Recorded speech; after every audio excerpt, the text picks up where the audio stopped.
Welcome buddies to my YouTube channel यानी class chemistry physics class 12 chapter number 4 moving charge magnetism में आज part number 6 lecture में करेंगे हम बायो-सैवर्ट्स लॉ के कुछ एप्लीकेशंस।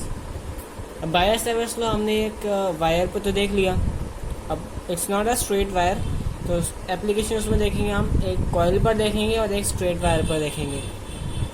सो कॉइल पर अगर हम देखें तो एक सर्कुलर कॉइल हमने ले रखी है जिसमें कि हमने सेंटर पर उसके सेंटर पर हमने मैग्नेटिक फील्ड जो है निकालना है उसके एक पॉइंट की वजह से। तो हमने डीएल एक पॉइंट ले रखा है और ओ जो है उसके सेंटर का पॉइंट है कॉइल के, और डीएल से ओ की जो डिस्टेंस है वो है आर। जो करंट जो फ्लो हो रहा है इस कॉइल में वो है स्मॉल आई।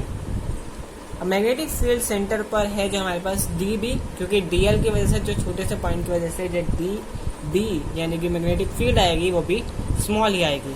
और हमने पिछले वायर के केस में देख रखा है कि जो एक पॉइंट की वजह से मैग्नेटिक फील्ड बनती है वो होगी डी बी, जो कि इसकी वैल्यू होगी वो होगी mu naught upon 4 pi into I D L sine theta upon R square. अब ये हमने पिछले लेक्चर में देख रखा है।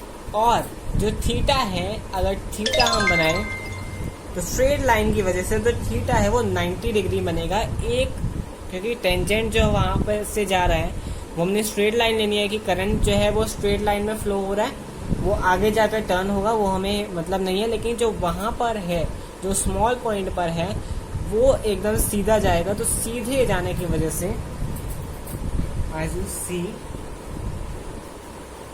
ये जो सीधा जाएगा यहाँ से,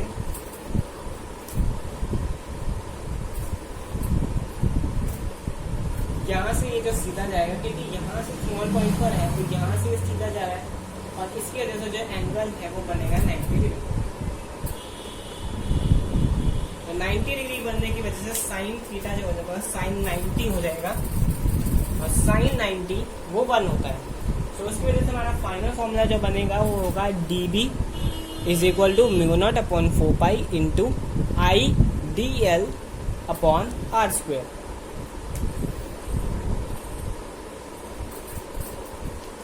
इसी को अगर हमें इंटीग्रेट करना पड़े, क्योंकि हमें पूरे सर्कमफ्रेंस का निकालना है, पूरे सर्कल का निकालना है, पूरी कॉइल का निकालना है, इसलिए हमें इसको इंटीग्रेट करना पड़ेगा।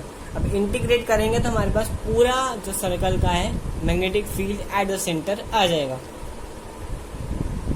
सो डीबी को हमने इंटीग्रेट किया, तो डीबी को इंटीग्रेट करेंगे तो हमारे पास आरएचएस भी इंटीग्रेट होगा। अब आरएचएस को इंटीग्रेट करने गए तो डीबी को इंटीग्रेट करा, डीबी को इंटीग्रेट करेंगे तो इंटीग्रेशन के बाद हमारे पास पूरा बी आ जाएगा, मैग्नेटिक फील्ड पूरा आ जाएगा।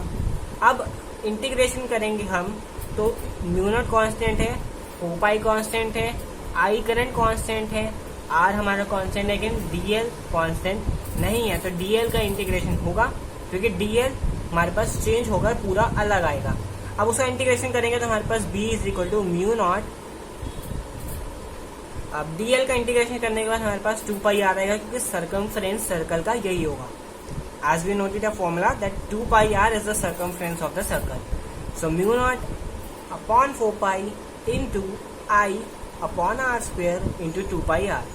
अब पाई से पाई कैंसिल, r से r स्क्वायर का एक r कैंसिल, 2 से 2 कैंसिल, एंड हमारे पास फाइनल फॉर्मूला आएगा that is b is equal to mu naught I upon 2r। So हमारे पास म्यू नॉट हमारे पास कांस्टेंट टर्म है, I हमारे पास करंट हमें मिल जाएगा, और 2 times r that is 2 times the radius of the circle। तो हमारे पास पूरी negative field that is final formula से आ जाएगी। सो फर्स्ट एप्लीकेशन हमने देख ली थी। अगली एप्लीकेशन हमारे पास है magnetic field due to current carrying circular coil on its axis. पहले भी करंट कैरिंग सर्कुलर कॉइल थी, लेकिन तब हमने निकाला था ऑन इट्स सेंटर। नाउ हम फाइंड करेंगे ऑन इट्स एक्सिस।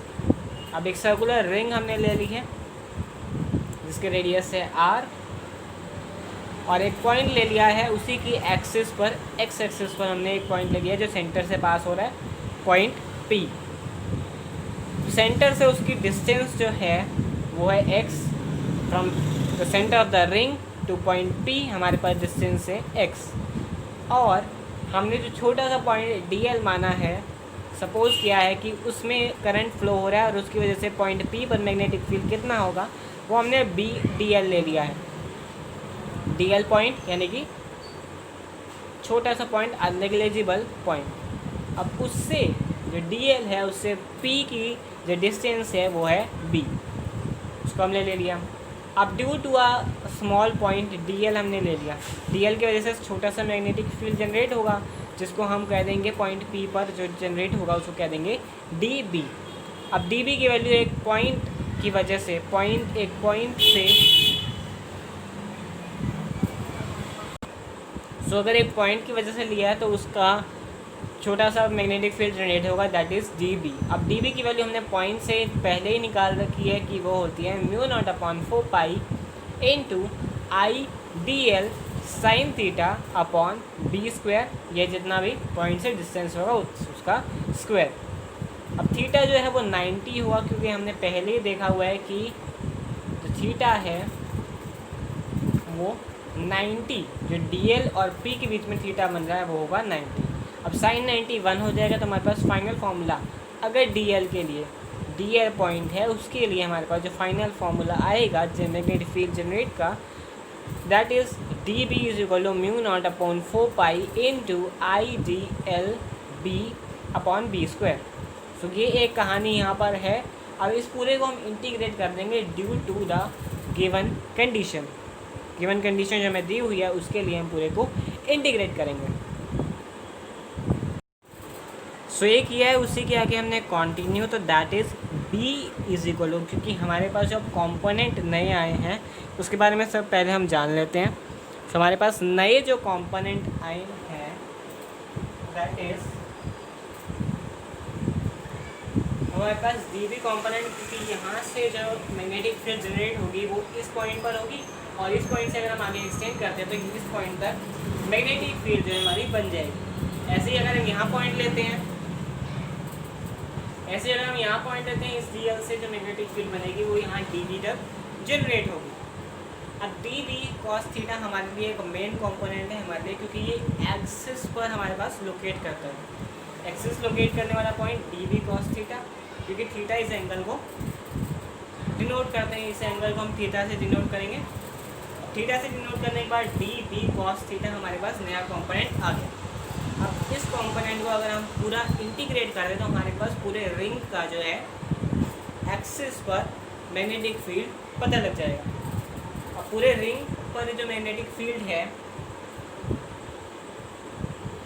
उसको हम डिनोट करेंगे बी से जो डिनोट करेंगे।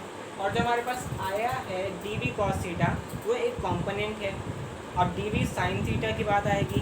डी बी साइन थीटा जो है वो यहाँ पर ऊपर और यहाँ नीचे दोनों जगह बनेगा, क्योंकि हर पॉइंट से वो कैंसिल आउट हो जाएगा, इसलिए वो कैंसिल आउट हो जाएगा, इसलिए मैंने वहाँ ऐड नहीं किया है। एक ऊपर एक नीचे जनरेट होकर हर जगह से वो कैंसिल आउट हो जाएगा।